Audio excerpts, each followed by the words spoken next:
So this panel is going to begin with each of us introducing ourselves and then telling a short story of an experience of the impossible. So my name is Annalisa Ventola. I am the executive director of the Parapsychological Association.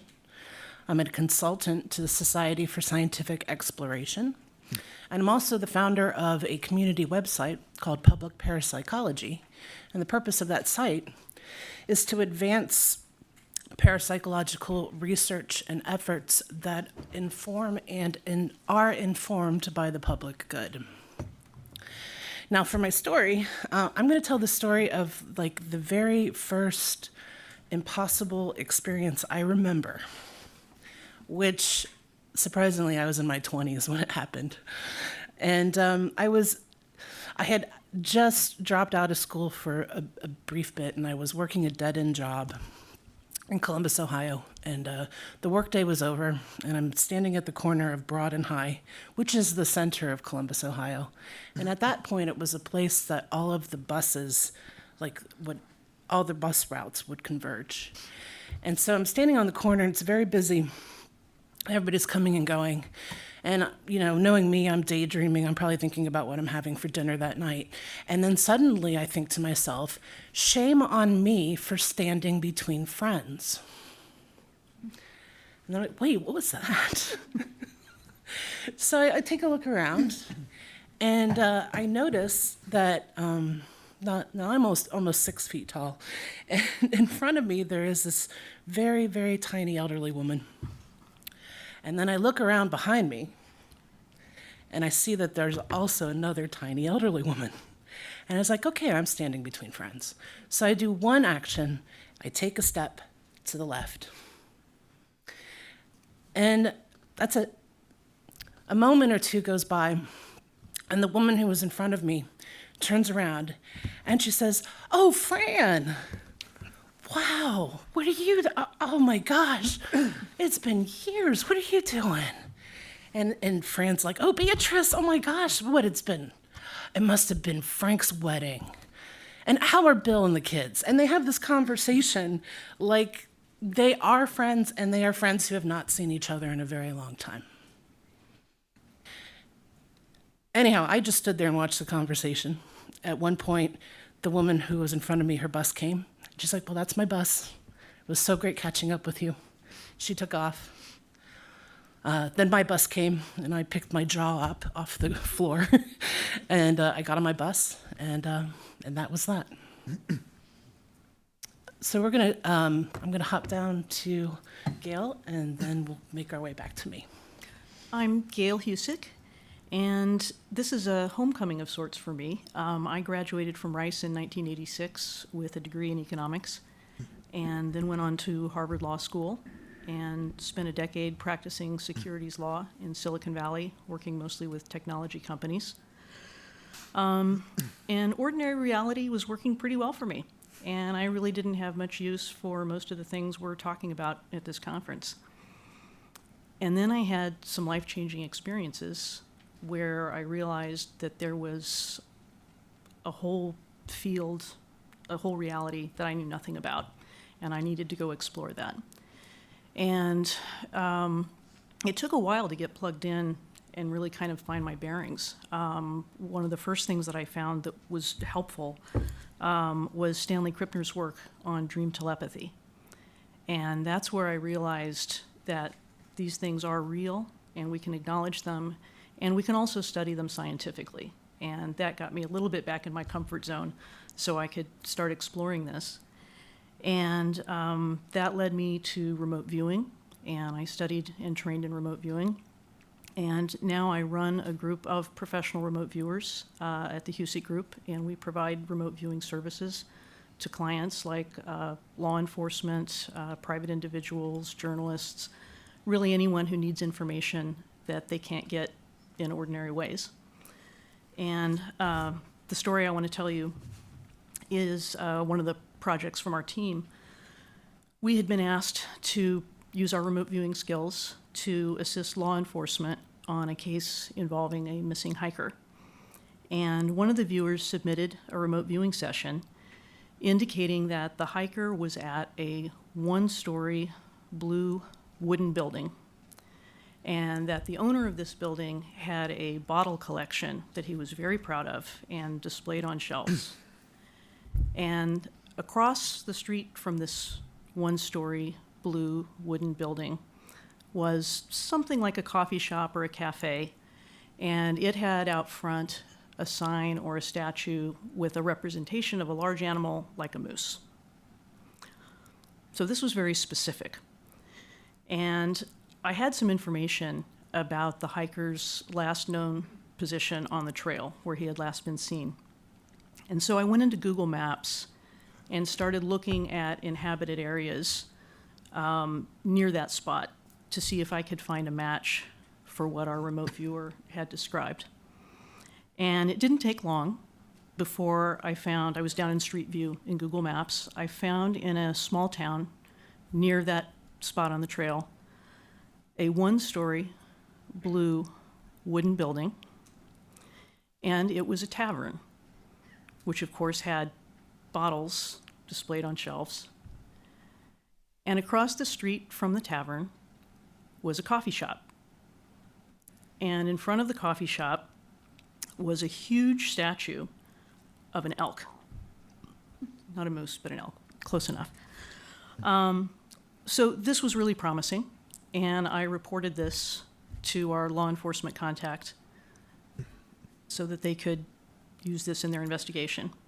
And it didn't take long before he got back to me to let me know that they had confirmed that the hiker had been at that tavern, and they had found an eyewitness who had shared a meal with the hiker there.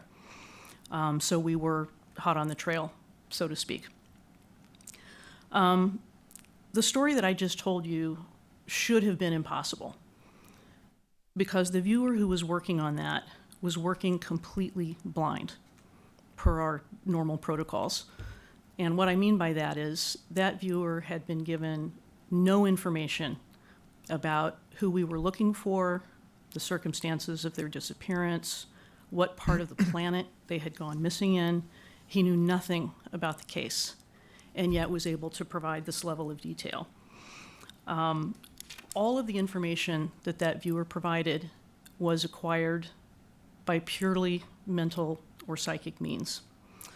So conventional wisdom would tell you this story just can't be true, but it is, and if I had more time, I could tell you dozens more very much like this one.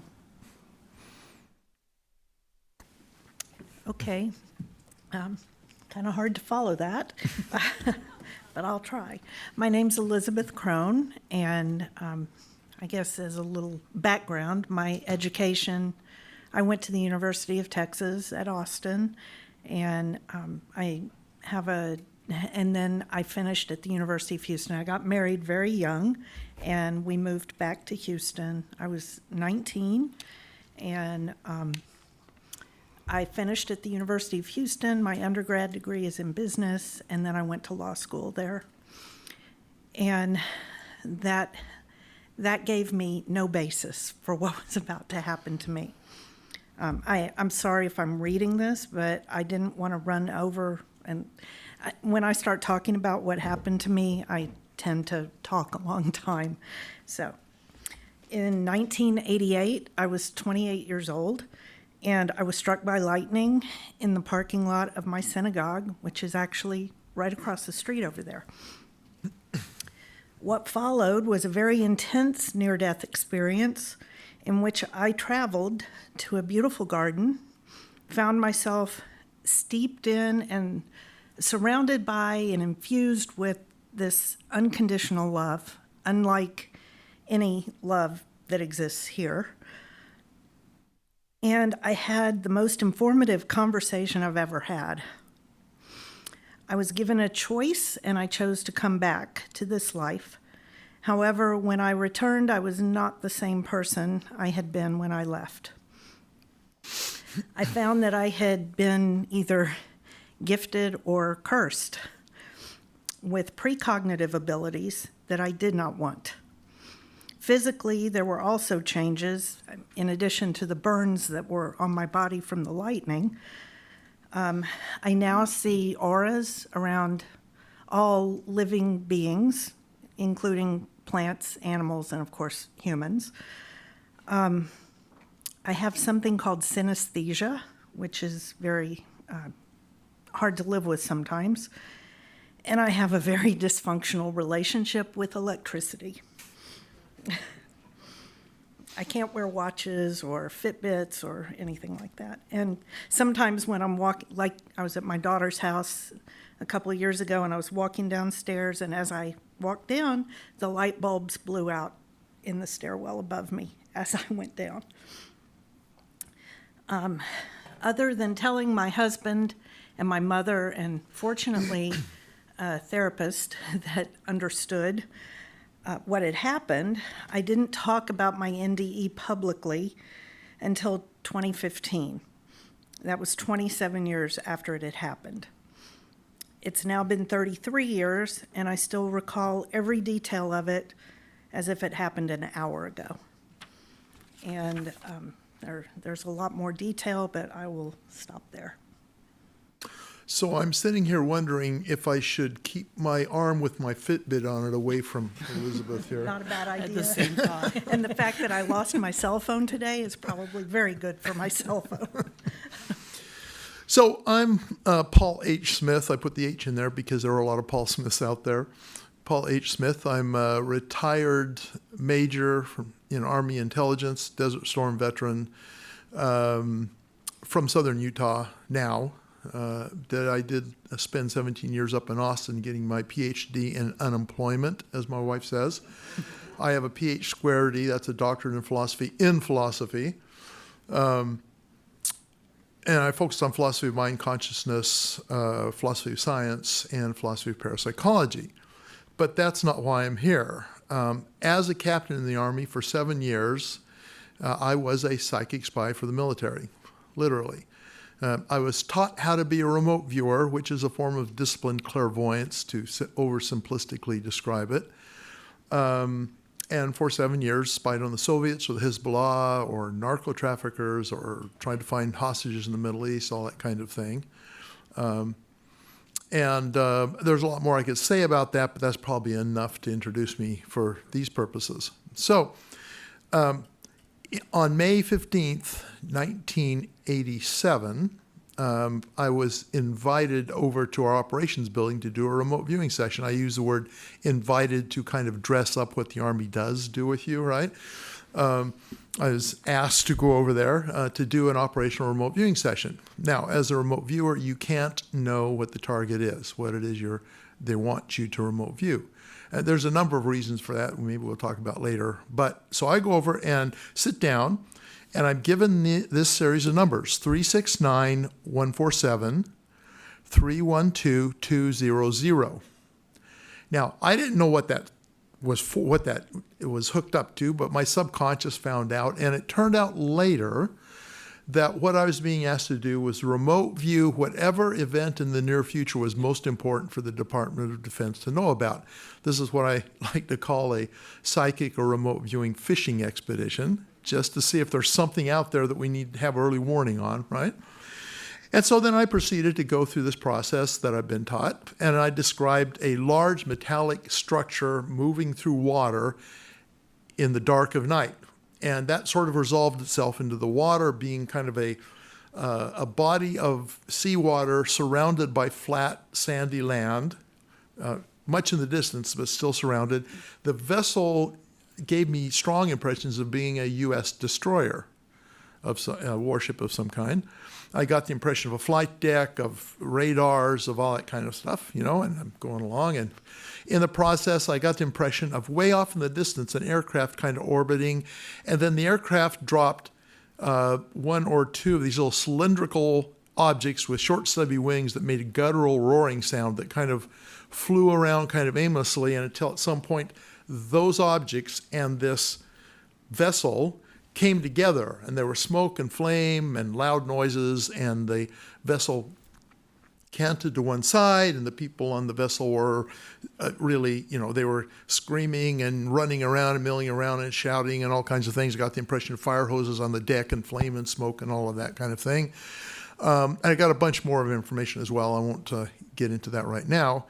And after about, I don't know, I could tell you how long exactly, but about half an hour, 45 minutes, my monitor, the guy who was supposed to help me with the session, said, okay, well, I guess we're done. I guess you're off, but that's okay. Nobody's on all the time. He didn't know what to expect either, but he had some kind of pre-biases as to what he thought I was going to report on. Okay, I get up, go over the operations building, put my session in the file drawer transcript. We write everything down that we verbalized, put it in my safe drawer, went home for the weekend. Monday morning, I get a phone call from our operations officer, a guy named Skip Atwater. Some of you may know him because he was a very important guy at the Monroe Institute for a long time after his military service. Skip calls me up and says, hey, Paul, where's that session you did on Friday?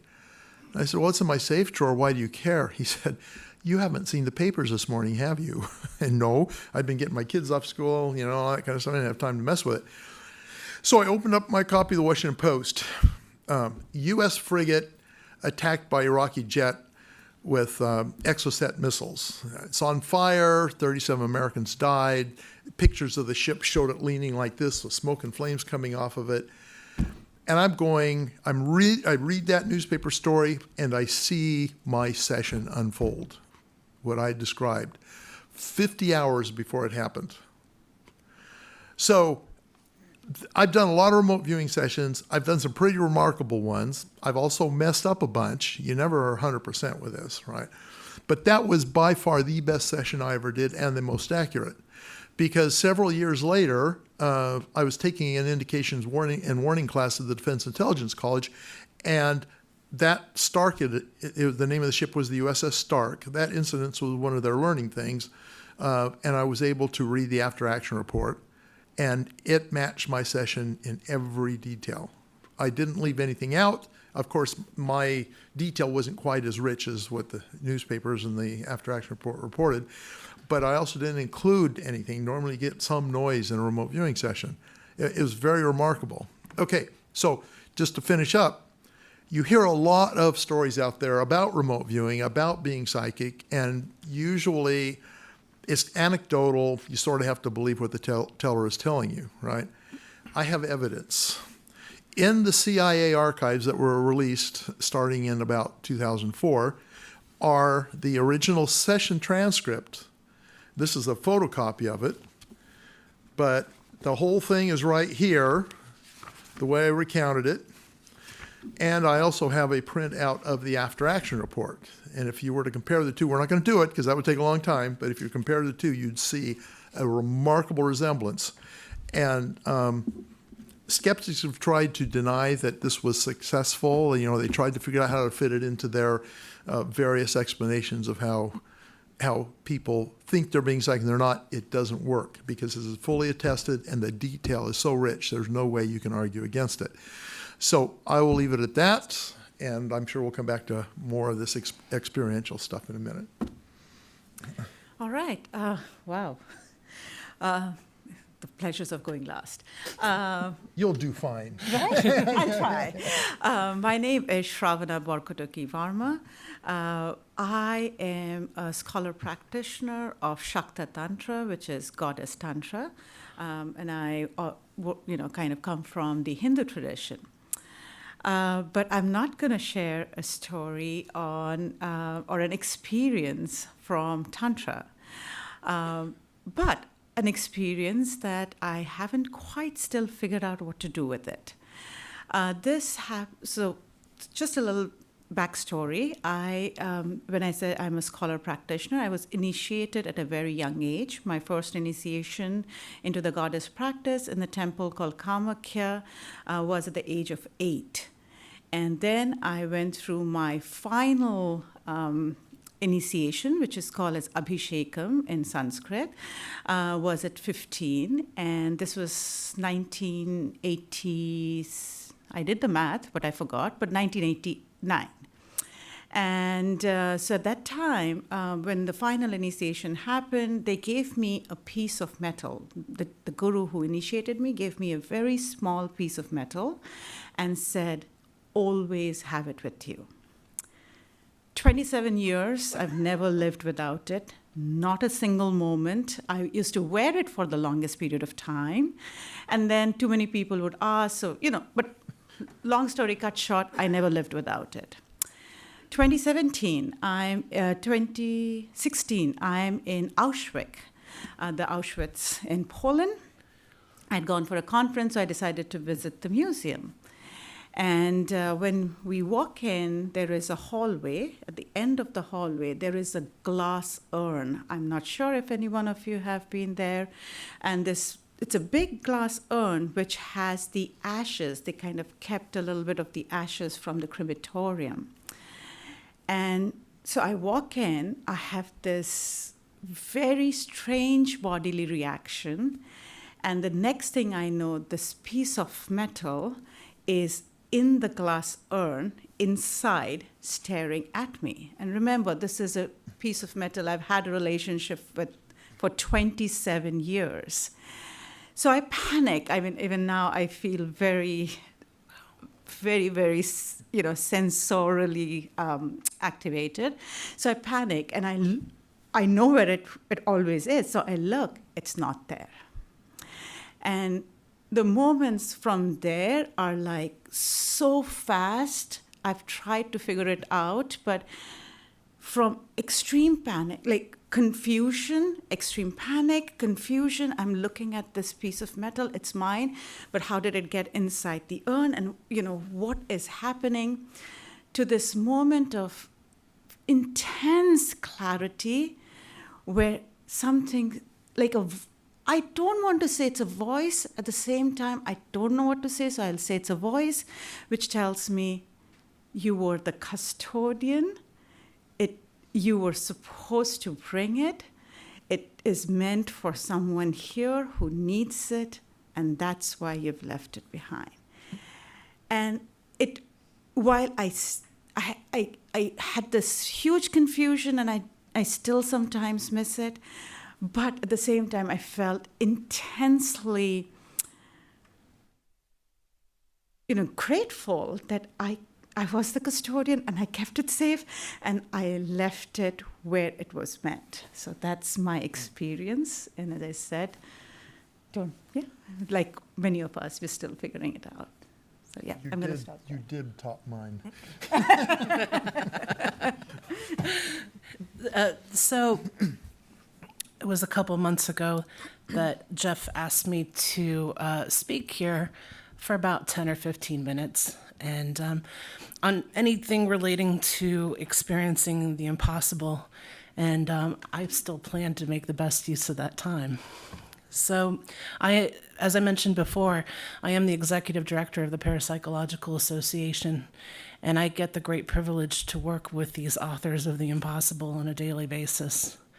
I work with people whose research is either, sometimes it's celebrated, but often it's ignored, or even worse, shunned. So I'm going to take my 10 minutes to amplify their voices for a moment on a paper that came out very recently. And the paper was published in January of 2022. It was published in Frontiers in Psychology, which is a high-impact mainstream psychology journal. And the title is When the Truth is Out There, Counseling People Who Report Anomalous Experiences. Now, I'm not a clinician. I don't want to get too deep into clinical discussion because I won't be able to handle the Q&A. But this paper is rich with some background on what this burgeoning field of clinical parapsychology knows about these experiences, how often we see them in the population, and has also some suggestions on how to make the most of them. And so I just want to briefly summarize some of the main points.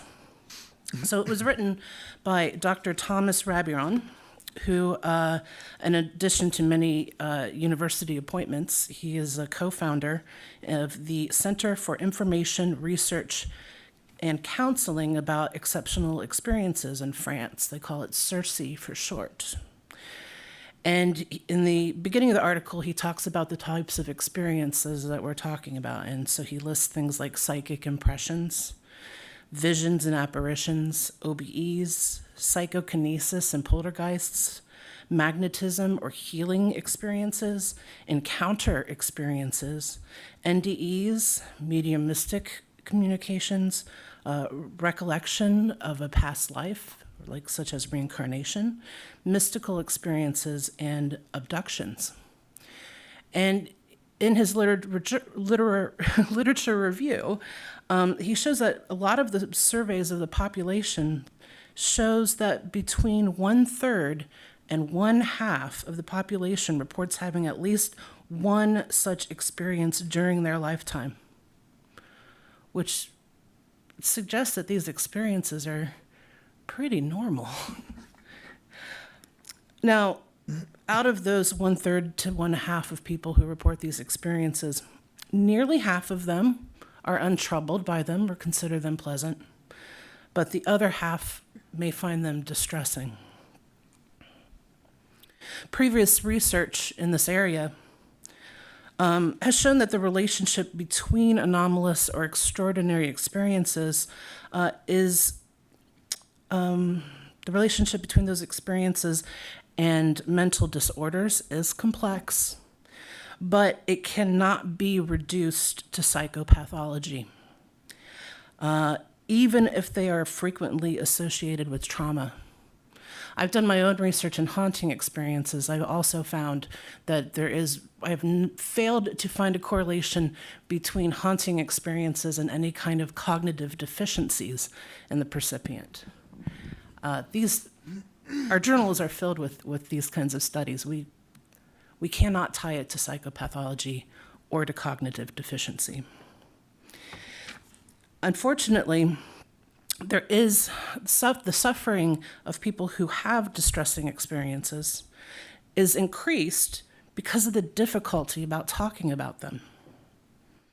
And this is due to the fear of being considered weird or crazy, or they may prefer not to speak about them because they feel shame and fear about being misunderstood. And this fear is relevant given that most clinicians have not received any specific training in this domain. For example, in this paper, they studied a 2004 study in the Netherlands where they questioned 640 mental health practitioners. Half of those practitioners reported patient experiences, anomalous or extraordinary experiences. However, only 4 out of 5 of these clinicians had any kind of experience or information about how to counsel extraordinary experiences. Now, there have been a variety of psychotherapeutic approaches that have been developing in clinical parapsychology since the 1960s. One landmark is the publication of the varieties of anomalous experience, which was published by the American Psychological Association in 2000. It had 3 authors. One of them is with us, Dr. Stanley Krippner. It was published in 2000. It was reprinted again in 2014. It is an excellent synthesis of knowledge on these topics. And since the publication of that book, the community of clinicians has grown. The first meeting of international experts took place in 2007. It was followed by another meeting in 2009, another one in 2012, and accepting the pandemic situation, those meetings have taken place roughly every 2 years since then. Currently, there are 2 centers in Germany that is devoted to counseling extraordinary experiences, one in France, one in Scotland, one that is currently in development in the UK, and that's it. So in this article, Dr. Rabion highlighted what he calls a psychodynamic psychotherapy model, and it is extraordinarily simple. And so I want to share that model with you because, as he says in the paper, that this model can be useful for even clinicians who don't have background at all. It can also be useful if you're talking to your friends. So it begins, again, we're going to go back to clinical setting for a moment. It begins with a phenomenological exploration. So first, what happened? Just, what were the events? And then following that is a subjective integration of the experience. And that is, what are your feelings about what happened? At this point, it might become useful to attempt to depathologize the phenomena. And it's really as simple as saying that having an experience does not make you crazy, and many people have experienced similar things. At this time, you can also encourage a sense of detachment. I have encountered people who've had experiences and think maybe now they're, called to, there might be a calling, but it's like, I'm a god because I had this experience. But we would find that being able to have a certain amount of detachment is probably healthy. And then finally, after that, we try to get at the meaning of the experience. And something that the field of clinical parapsychology has found, that these experiences do often happen, not always, but often happen during or after a strong emotional event. And so sharing the experience, sharing the event that might connect it, helps us to metabolize what has happened.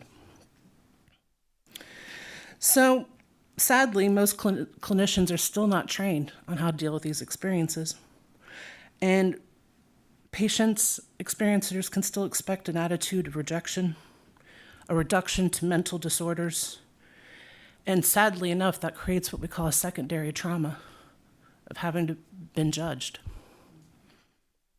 So the advice at the end of the article is that it's important to welcome unusual experiences in a way that helps the person sharing with you to know that they are understood, even if it challenges your own worldview.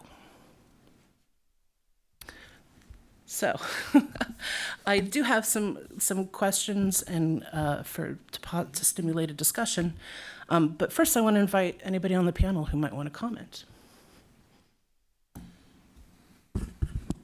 About what you just said? Yeah. Okay. So Annalisa graciously shared this paper with me, and I found it really quite interesting. Just to kind of drill down to one point, though.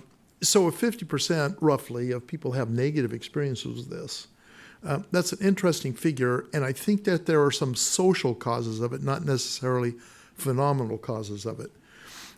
So, for example, I've done now thousands of remote viewing sessions, and some of them were against pretty negative targets. Two that immediately come to mind is I was targeted on a Soviet accident in a Soviet bio-warfare lab, and I came across in this process one of the folks there who was in the process of choking to death from whatever was in the air.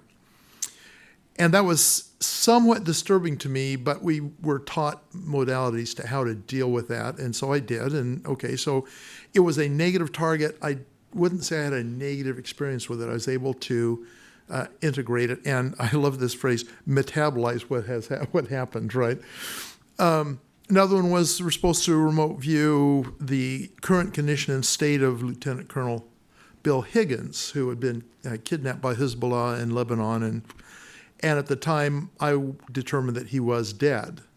And, I mean, that was unsettling, but again, I knew how to deal with that. I think oftentimes what happens, and this is acknowledged somewhat in this paper, is when people have an anomalous experience, the content of the experience really isn't necessarily negative. In fact, in probably most cases, it's not. It may be somewhat neutral and depend on the person's individual interpretation of what it was they experienced. But even more often, they count it as negative because they are afraid of what will happen if they tell others about it. I get lots of emails and phone calls and such from people who have had this happen.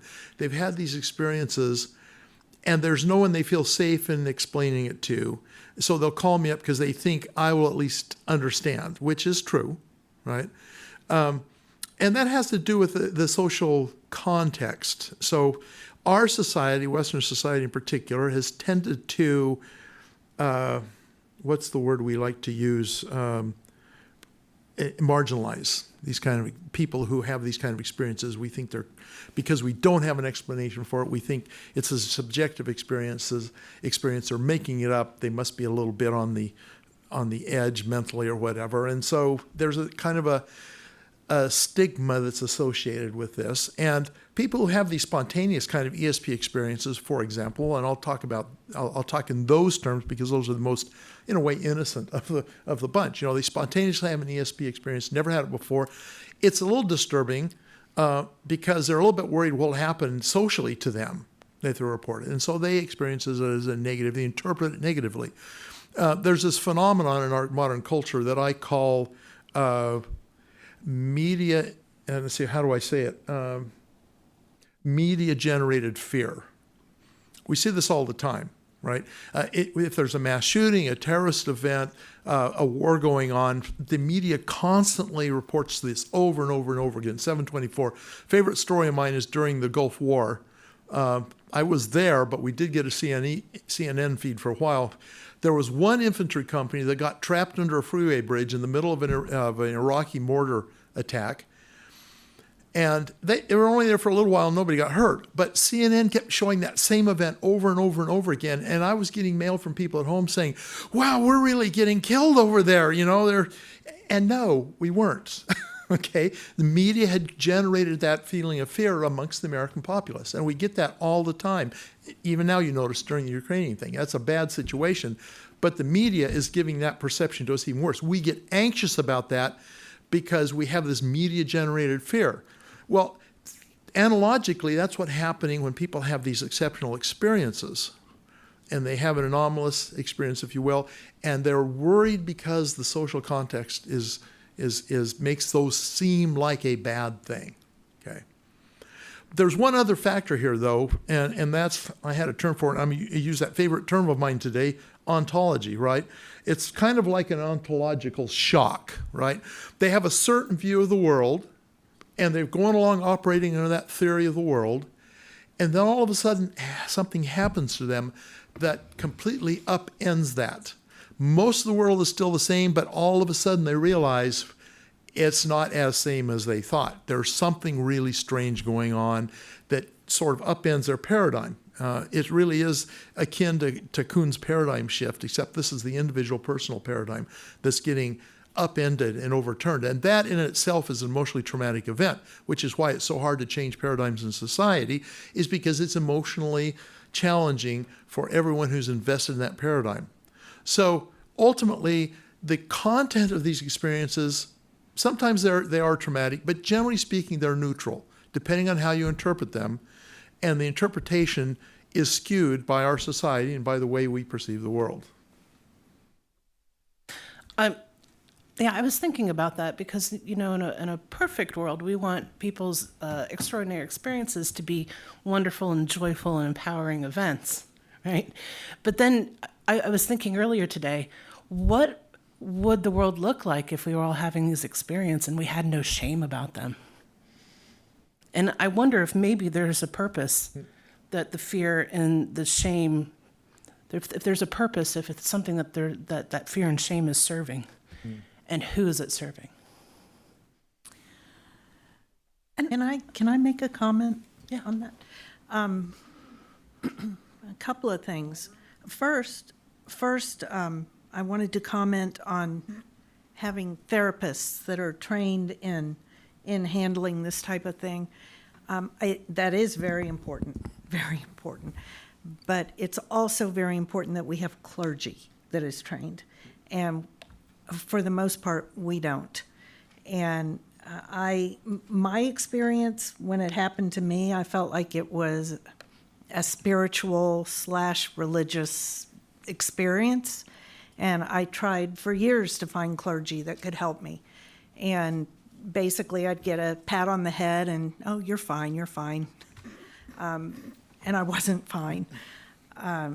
So I do think that that's also important. I also wanted to address the trauma aspect. The near-death experience itself was not traumatic. It was wonderful. It was wonderful. That's an understatement. But being struck by lightning, that's trauma. So I'm wondering if I guess anytime there's a near-death experience, there has been a trauma that has gotten you near death, pretty much. So maybe those do go hand in hand. I don't know, just a thought. Also, I wanted to address something you said, Paul. I'm jumping around here. No, I also, for a long time, I wondered how to document my precognitive, well, they were nightmares. I was having nightmares. And finally, I realized I could email myself. And so they're date and time stamped, what I had a nightmare about, and then a day or two later, it would be on the news. So, yeah, I mean, I know it happens. I know it's not unusual. I didn't talk about it for 27 years because I was afraid of what society would think, and I was afraid I would lose all my friends. I was afraid I would lose all my credibility. I was afraid my children wouldn't have any friends because they're the children of the crazy mother. And so I didn't talk about it. But what happened that changed my mind and got me talking about it, number one, my children grew up. So that's not a fear anymore. But it's the internet. And I don't know if the internet has either just exposed us all to these ideas more, which makes them more accepted, or whether it's just desensitized us. And it doesn't really matter which it is. It is more accepted now, So I feel like. I just want to very quickly add, writing is hugely therapeutic. People don't realize how valuable that is in sorting this out. And the fact that you were able to make that evidentiary by having the timestamp on it, that's very comforting, because then if somebody challenges you later on, you can say, here's the evidence. I am not crazy because I can show you that it really happened. So, yeah. Yeah, I really appreciate what Elizabeth just said. There really is a social cost, or at least a fear of a social cost, of coming forward with these experiences. And I think the concern about being judged as maybe not being mentally stable, or being attention-seeking, or something, is real. And if I were still practicing law, I probably would have been a little more hesitant to share some of my experiences. Fortunately, I'm in the business of having these experiences and helping people use them in a practical way to help others. So I'm able to speak about that pretty openly. But I can't say that there hasn't been a social cost. I mean, definitely there were friends who backed away, and I did have to be sensitive to how it was impacting family members. So that is a real concern. In my practice, though, by the time people seek us out for help, we're often a last resort for them. They've exhausted all the other ways to get the information that they need. And so by the time they get to us, there's a certain flexibility in their willingness to consider that maybe this works, and in fact, a real hope and desire that it does work and that it is real. So you can imagine someone coming with a missing person case for a family member. And if the police have not been able to solve the case, they really need the information, they're willing to talk to us more. So that's good. One of the issues with the fear of condemnation also is that this sort of subject matter, this field does have an unfortunate history of fraud. And so being able to address that by, through documentation, by being able to show, written proof, like some of the things that Paul has talked about, is very important. We have been criticized in the press. We got some pretty harsh comments a few years ago. And what people don't realize is we spend hundreds of hours each year doing pro bono work on missing person cases. So there are a lot of issues out there, and I think just society sometimes doesn't know what to do with this. And I think the solution is having more of it come out and having it be documented and having more people tell their stories like this. And I don't know, I just want to add another element to what we're already speaking, which is complex. And this, I think, at least from my understanding, applies a lot with clairaudience, clairvoyance, or any kind of messaging, is the burden. So it's not just about the pain and the shame, but also the burden you carry, because now what do you do with this? Am I going to knock on that friend or the neighbor, or especially if I'm able to recognize who that person is, and if that person is in my network, what do I do with it? And that burden, I think, for me individually, has been one of the most difficult to navigate. From, being from at one point, I used to be very open about it, and I was like, okay, I would just go and tell them. But then, do you? And then how do they respond? I've had situations where somebody very close to me in my family said, but I never gave you permission to tell me. And so why are you telling me? And I'm like, I'm telling you because I love you and I want you to be protected. But so it's not just, there is the pain and the shame, and that itself is a very large category to deal with. But there is also the burden and what you do with it, and how that truly, I mean, I can again individually say it just eats you up sometimes, and it's not easy. And then you go to a therapy session and they give you these very clinical, okay, write it down, don't do anything, burn it, let the ashes go.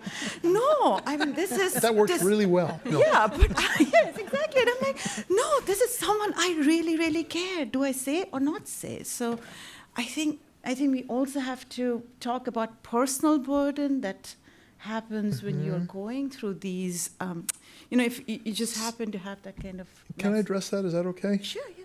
Sure. You're running the show, Annalisa. Yeah, Okay, I got her one more permission. comment is fine. Okay. So that is a definite problem. So particularly with the Stark session, which I knew, I got that data 2 days in advance, could technically have stopped that from happening, right? But here's the conundrum when you're doing a precog thing like this, right? Is that if you stop it from happening, then what happens the next time? So you could work this scenario. Well, we believed it was wrong anyway, so we didn't do anything with it. But if we had accepted it as data and we sent it up the channel up through DIA, and then they would have, one of the reasons the Stark was attacked because it had all its air defense radars turned off. They weren't expecting an attack, right? If they'd have been up, the Iraqi jet would have detected them and very likely would not have fired, okay? So let's say we did that, okay? And the radars were on and the Iraqi didn't shoot. Well, then we were wrong, right? It didn't happen, right? So all those psychics, they screwed it up again, right? So the next time there was an event like that and we gave them a warning, they wouldn't have believed us, the cry wolf thing, right? That's one way of looking at it, right? You just maybe prevent the disaster for a little while, but it comes back again. But that's not the issue you're talking about anyway. Mm-hmm. I get people contacting me all the time. Well, I had this dream that there was a government building that was attacked and it was on fire and blah, blah, blah. What do I do with that information? You know people in the intelligence world. Would you report it for me? I say, okay, where's the building? When's it going to happen? How does it happen and who did it? I don't know. Okay. There's a certain set of actionable information you have to provide, or the information is essentially useless, right? And so I try and explain that to them. But there's also, this gets into the writing thing, there's also a recommendation I give them. I say, write it down. Write it down. If you can do a date time stamp, you can mail it to yourself, you can email it to yourself, you have a trusted person you can email it to, whatever. Write it down, keep track of it, keep a journal of precognitions. And then if that seems to be fulfilled at some point, record that fulfillment. And if you get a track record of those things and it's accurate enough to be actionable, at that point you can go down and show the authorities, look, this is what I've done. The next time I get one of these, I'm coming to tell you. And they will listen to you, much more likely. So I tell them that as well. So it doesn't directly address what you're saying, but I know people who are really anguished because they feel like they've gotten this gift from God, so to speak, right? This precognition. And they feel like they need to do something with it. Oftentimes, there's nothing you can do with it, sadly. So anyway, So you're getting into exactly what I wanted to talk about next. oh good, we were reading your mind, Annalisa. Yeah, you probably were. So I wanted to get away now from shame, and I want to talk more about success, because I've got a panel of very successful people here, and I want to tap into that. So I joke with my friends that I am the most useless psychic you will ever meet. Here's another story. I got a new bike a few years ago, and I was going to try biking for exercise and stuff like that. And so the first time I'm on my bike, I'm really enjoying this. I'm like, wow, this is a whole different experience of the world. Like, I'm more noticing, things that are on the ground and the space. It's not like being in a car. It's wonderful. And then I'm like, I bet you I'm going to find some money on this bike. And I literally visualize money being crumpled up on the sidewalk, next to the sidewalk. So sure enough, about 2 minutes go by, and there's that wadded up bill on the ground. So I stop, and I get off the bike, and I go and pick up that crumpled up bill, and it's $1. And I'm like, gee, universe, thanks for sending me $1. Send me 2 more, and I might be able to buy a cup of coffee. I also have a tendency to dream about my administrative emails before waking up. So the question I have for anybody who feels like answering it, how do you focus your impossible experiences or your impressions into something that is reliable or valuable? And Paul, you're already kind of doing that a bit, but that's open to anybody who wants to take it. Yeah, I think I'd rather pass for now. I'm happy to respond to it, but I don't want to be the main guy up here, even though I am outnumbered 4-1. But I'll take that one. So that is a huge challenge. We know this works. I'm working with a team of remote viewers who have wonderful track records, and I could show you lots of their sessions with feedback. But the challenge is to not only get that information, but to analyze it and turn it into something actionable in time to do something with it. And very much like the story Paul just told about the start. I mean, you had the information, but without the analysis to actually identify and pinpoint exactly what it was describing. After the fact, you can look at it and say, gee whiz, that was really cool, and it is really cool. But to make it actionable is a much, much bigger challenge. And there's a lot we still have to learn about that. And I think that's one of those things that, like every other area of human endeavor, you have to practice. You have to do a lot of it and study it, and we'll get better over time. I think that, I'll let you go in just a second. I was just going to say that actually has been kind of the answer for me recently. Is it's about practice. I'm also a musician, and you get out of the instrument the amount of time you put into it, and I think there's going to be some corollaries with impossible experiences. Elizabeth. I think in talking about success and using this to be successful, I think for me, I also, as far as the precognition, I get information about plane crashes a lot. And many times I have the flight number, the airline, how many people are on board, and sometimes where it's going to crash. And do I call the FAA? No.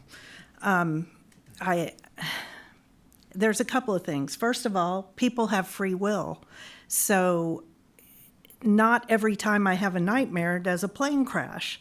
A mechanic may find that loose screw before the plane takes off and tighten it, and then the plane doesn't crash.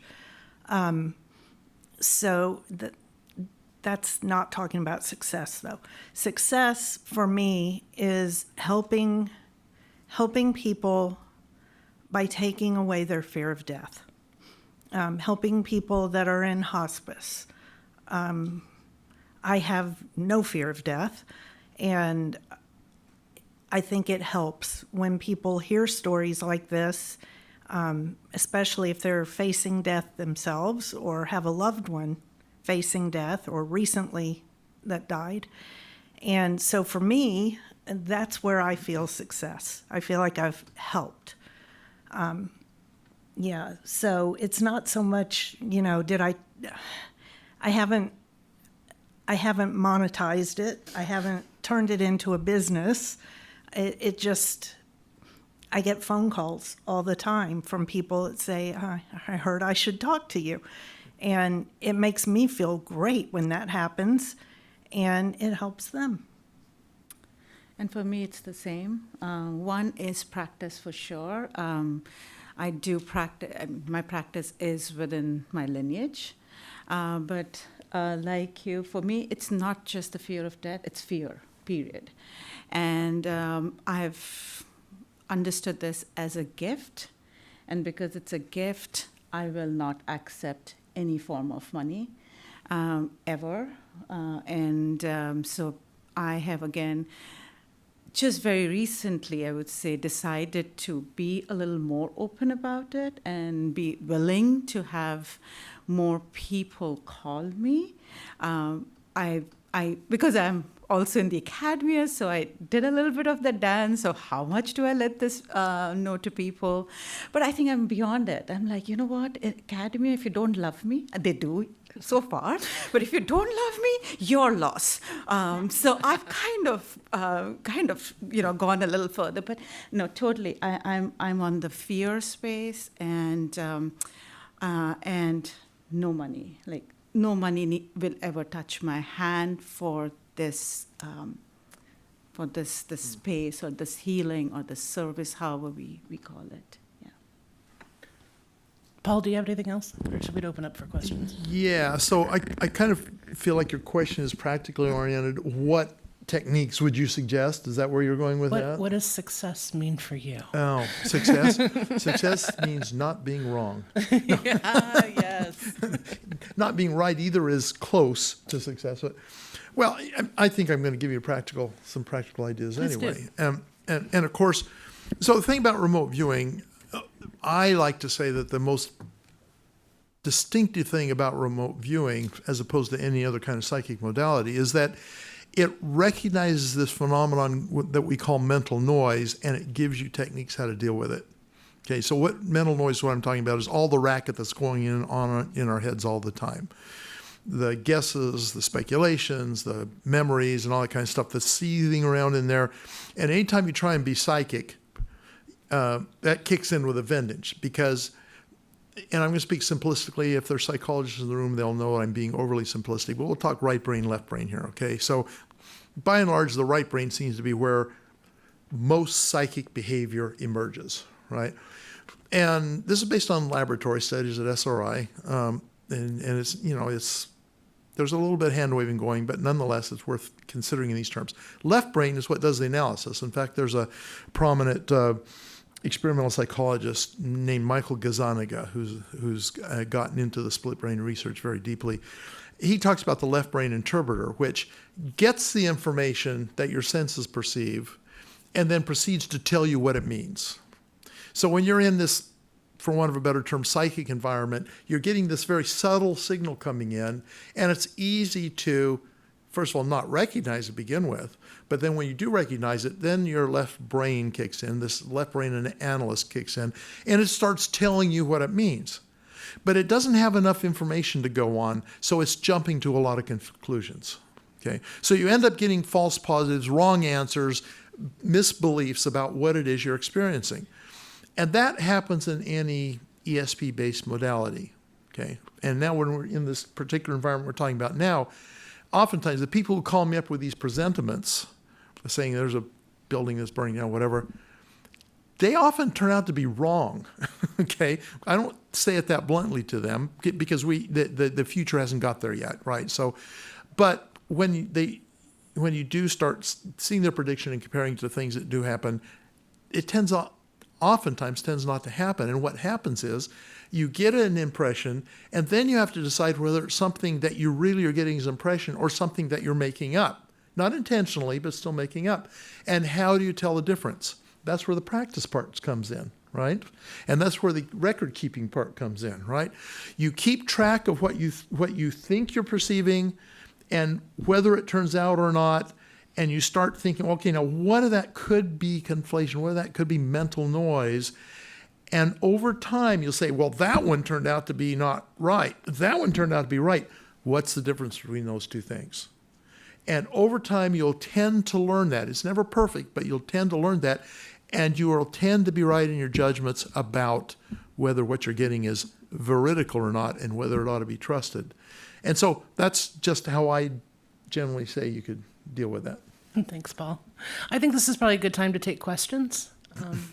Oh, hello. Okay. I saw you in the red shirt. I saw you first.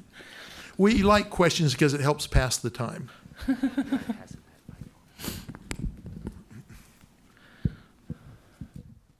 Thank you very much, and I've enjoyed everything that you've been speaking about.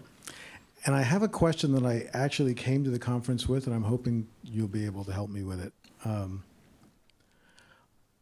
Through my life, I've had lots of spiritual and mystical experiences, and I've taken them very seriously, and they've had a very big impact on my life.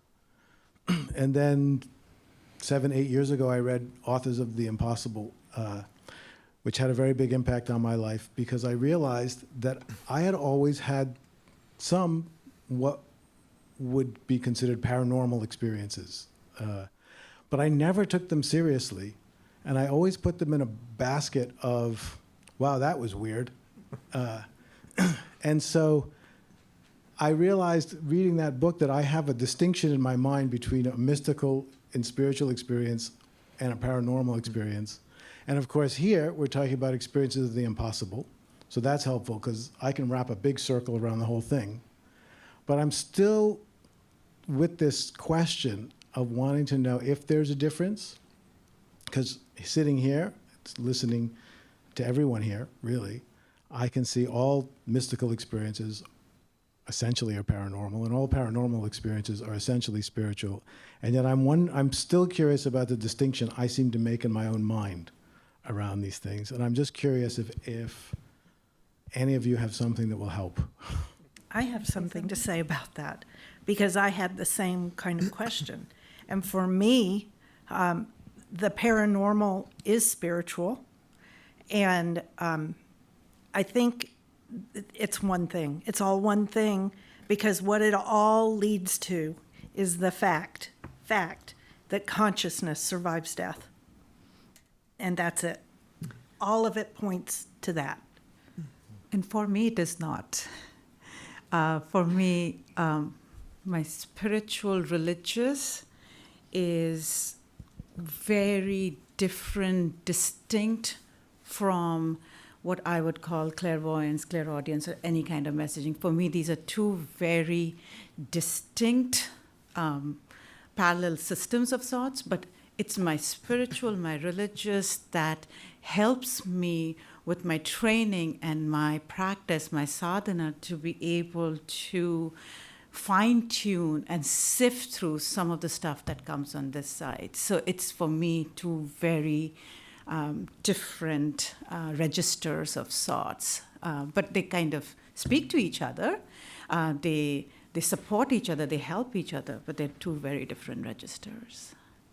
We've been talking a lot about terminology at this event so far, and one word I was thinking about it earlier today, especially in clinical parapsychology, we like the word exceptional experiences, and they don't necessarily need to be paranormal or religious or spiritual. It's just something that is above and beyond or different from your normal routine.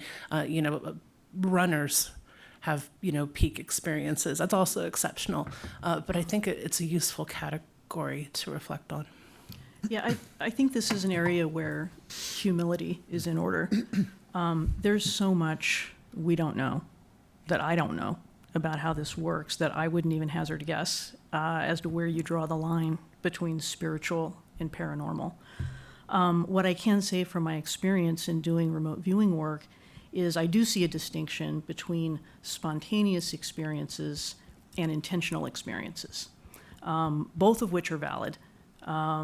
But the spontaneous ones might be things like dreams or just sudden precognitive knowings, where the intentional is where you sit down and you have a specific question or you've been tasked to come up with an answer, and you use some methodology like remote viewing to get that. So I do see a bright line there. But as for the spiritual paranormal, I don't know. Okay. Is there another So, oh, wait, sorry. wait. Sorry. She was afraid she was going to give me a word in edgewise. No. So I think this is a very profound question, actually, when you got right down to it. And I probably have a couple of answers, but I'll only offer you one because it's the only one that I have fleshed out in my head. So the mystical experience is, of course, from what I understand, much different than, in some respects, than having a clairvoyant or whatever experience. But you might think of it this way. So the mystical experience is kind of contentless in a way. It's a pure experience where you have this feeling about the universe and yourself and the fact that there's no border between the two and you're just experiencing, right? I used to work on farms up in Wyoming in the summers, put myself through school, and my uncle had this where I was working one time. He has this alfalfa field in the bottomland by a creek, and one day I was walking across that, and it was just before the hay was ready to be cut, and it was absolutely the deepest, most beautiful emerald green you could imagine. And this was getting on towards sunset, so the sun was coming down at an angle. And as I'm listening to the meadowlarks out there chirping and the fragrance that was coming from the creek bed and all the plants around it, it's just absolutely glorious. The sun was coming down, and there were literally millions of these little dragonflies hovering over that green alfalfa, and their wings caught that light. And it was like a million shimmering gold flakes on that deep emerald green of the hay. And I'm looking at that, and I was just struck how beautiful that was in all the dimensions of beauty. All five senses were overwhelmed by the beauty. And I just stopped, and I stopped thinking. Literally, I said, I'm not going to think about anything. I'm just going to feel. And I put myself in that condition. And for a while, I was able to do that. It's really hard to turn off your brain, as you can imagine. But that's probably as close to a mystical experience as I've gotten. But the reason I describe it in those terms is because that was contentless. I wasn't thinking about dragonflies. I wasn't thinking about meadowlarks. I was experiencing it exclusively. To me, that's kind of the mystical thing. The so-called paranormal stuff, the actual behavior, is the content that can emerge from that. So it's like the mystical experience is the ground and not in earth ground, but the ground of the experience, and it provides the field upon which these mystical or these paranormal experiences emerge. I don't know if that's right, but that's what I'm thinking about right now. That's great. Thank you all very much. Okay, next question. Right there. We'll do next. Thank you. This is a beautiful panel. My question is a biological, not ontological, and it's for the whole panel in terms of the practice. We know now that they're able to embed information, intelligence, and consciousness in water. In all your experiences, what has been the role of water, and how has that played in terms of how is that in the environment or in the experience?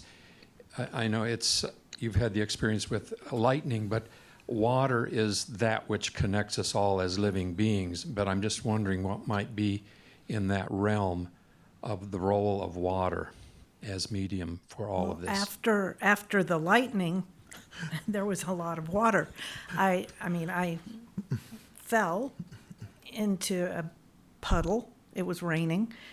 And then in my near-death experience, I ended up in a garden with a stream, and I could hear the water.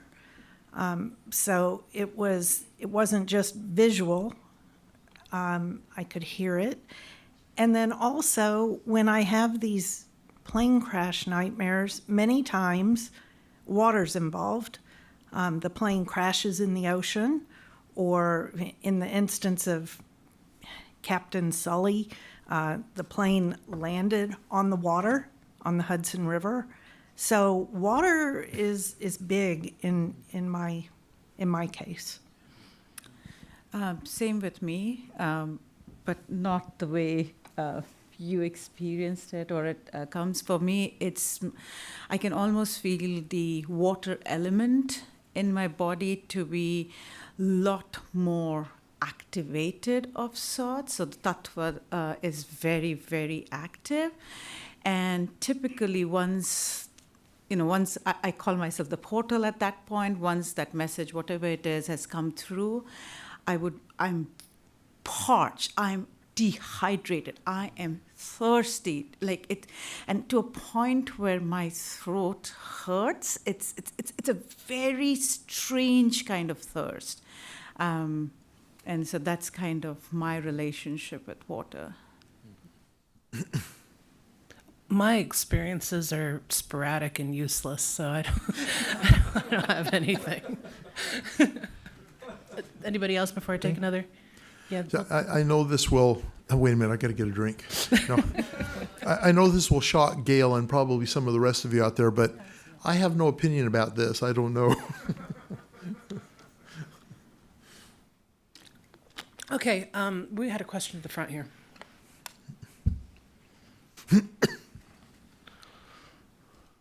Hello. Thank you guys for sharing all your stories and being here, number one. Number two, as a father, how should we approach the younger generations on these topics? Remote viewing, PK, astral projection, precognition, and intuition, so they can move from the fringe to the normal with our next generation. Okay, I'm going to do it.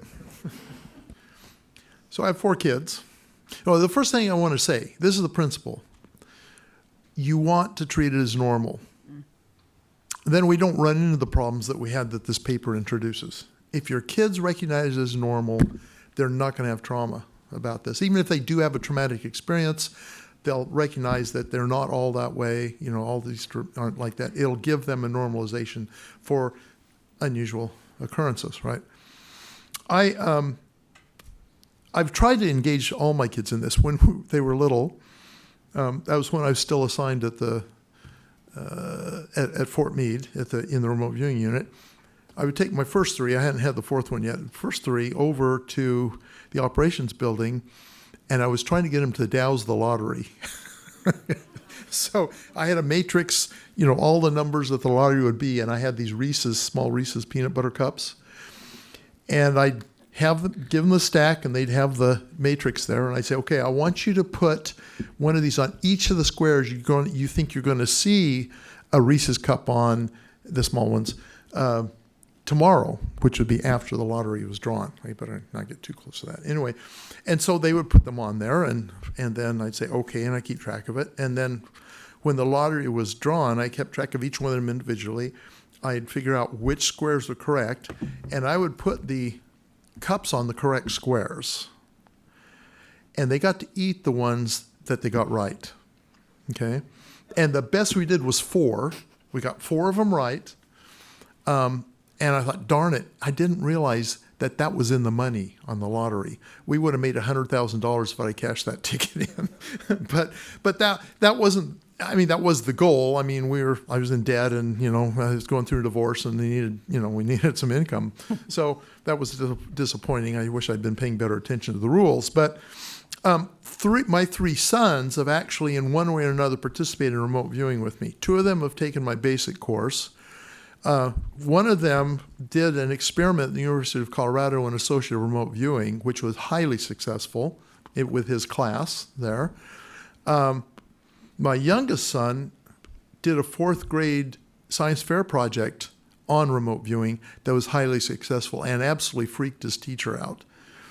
It was awesome. In fact, that got written up, at least represented in a Scholastic book, Scholastic book, right, on paranormal things. And so they all are pretty accepting of it. Now, here's the drawback to that. That is, it's so normal that they aren't all that interested in it. You know, it's kind of, oh yeah, that's something Dad does. I've done a little bit of it. It's pretty cool, but you know what? I'd rather go on a date. You know, so that's an interesting, unfortunate consequence of getting them engaged. But I think that's still better that they feel like this is normal, then that you make it weird to them in some way by the way you act. I'm sorry. Go ahead. There's a middle ground, though. I Yeah. mean, I have 6 kids, and you don't, you do want to normalize it, but you don't want them to not have any friends. You know, you've got to temper it with, they have to live in this world. They have to socialize. And so it's a really good question, and it's a fine line. And now, would I do it differently now that now they're my grandchildren, they're not my children. And so I don't treat them the same as I treated my children, because I kind of feel like it's their parents' problem. But just the other day, one of my grandsons, I pick him up from school every Thursday. And last week on Thursday, I picked him up. He gets in the car. He's 7. He said, Grandma, I have to ask you a question. I said, what is it? He said, do you believe in UFOs? And I said, I do. I do believe in UFOs. I don't think we're the only ones here. And he said, so you believe in aliens? And I said, I do. And he said, that's interesting. I mean, so he can think I'm strange, maybe, I don't know. And it's getting him thinking about it. But do I think he's going to go to school and talk about it with other people? Probably not. And that's probably a good thing, unfortunately, because society just isn't there yet. And that's just my opinion. And I really don't know much about raising kids. So But how is society going to get there? well, you know? I know. I know. Sorry, go ahead. My experience is similar to Paul's. I have 2 sons, and they have seen me as I've gone on this journey, and this has been dinner table conversation at our house for many years. So for them, it is normal. The one thing I would add to that is I would encourage people who are exposing their kids to this to also help them learn how to use discernment, how to not be overly credulous. This stuff is really neat and cool, but there's also a lot of garbage out on the internet.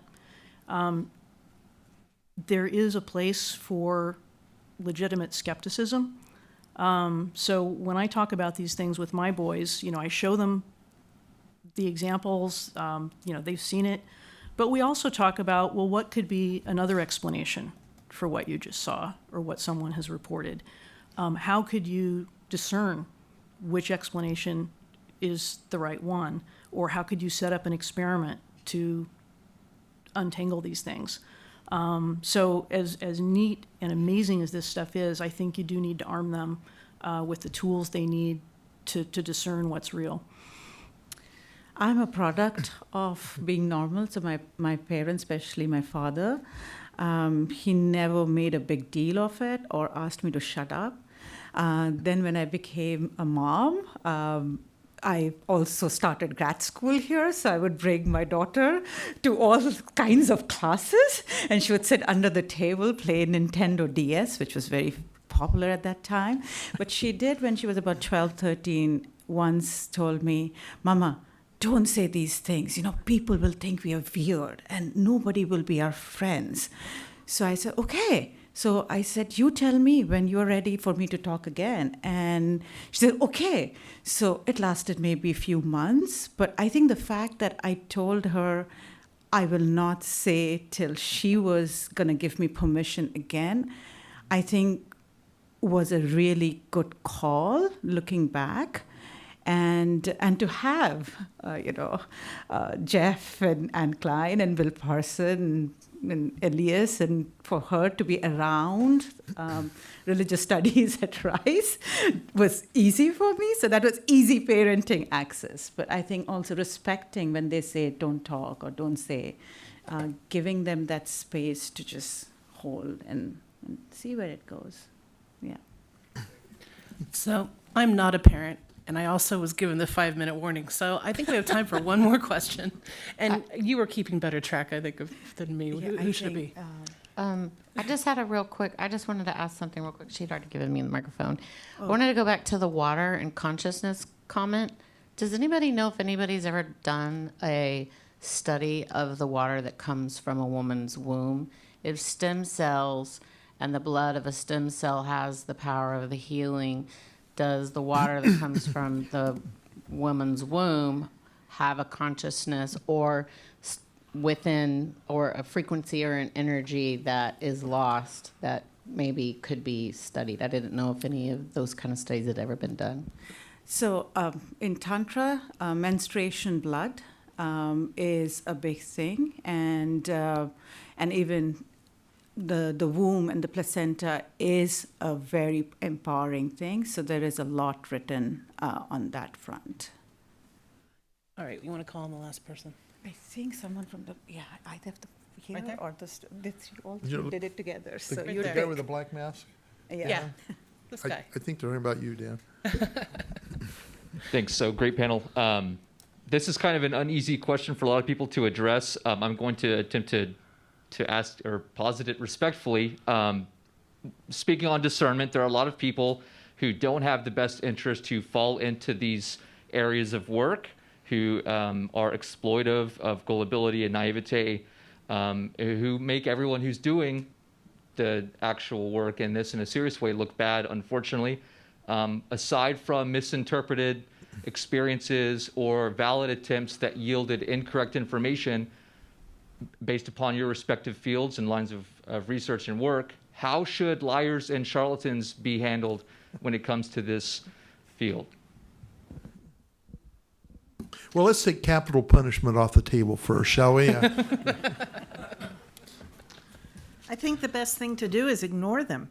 They're seeking attention. And if you ignore them, maybe they'll just go away. I mean, personally, that's what I would do, is ignore them.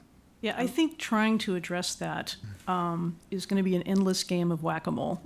Yeah. And your energy, I mean, it's unfortunate, and I wish there was something, but I think that, at least for me, that energy and time is better spent doing good work and documenting that and showing how we did that and showing that it is real.